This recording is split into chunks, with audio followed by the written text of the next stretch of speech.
Praise the lord. ప్రభువైన యేసుక్రీస్తు వారు ఈరోజు మనకు అందిస్తున్నటువంటి వాగ్దానం తెస్సలోనికయులకు రాసిన 2వ లేఖ 3వ అధ్యాయం 3వ వచనం. ప్రభువు నమ్మదగినవాడు, ఆయన మిమ్మల్ని స్థిరపరిచి దుష్టత్వం నుండి కాపాడును. మా కోసం ప్రార్థించండి. సోదరులారా, చివరకు చెప్పేది ఏమిటంటే మా కోసం ప్రార్థించండి.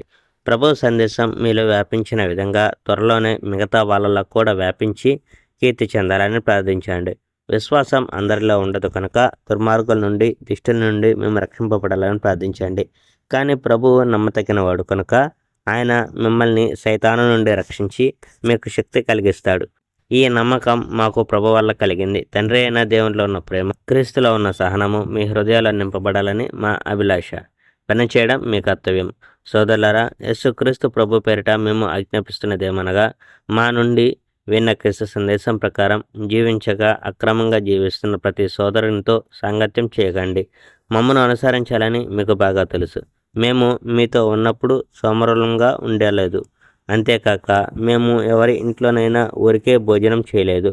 మీలో ఎవరికి కష్టం కలిగించరాదని మేము రాత్రింబగళ్ళు కష్టపడి పనిచేశాము. మీ నుండి అలాంటి సహాయం కోరే అధికారం మాకు ఉంది. కానీ మీకు ఆదర్శంగా ఉండాలని అలా చేశాము.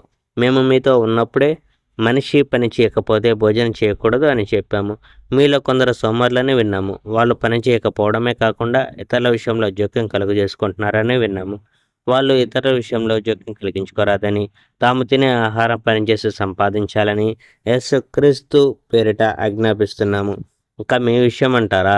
మంచి చేయడం మానకండి. ఈ లేఖలో రాసిన మా ఉపదేశం ఎవరైనా పట్టించకపోతే అలాంటి వాళ్ళని ప్రత్యేకంగా గమనించండి. అలాంటి వాడిని సిగ్గుపడేటట్టు చేయడానికి అతనితో సాంగత్యం చేయకండి.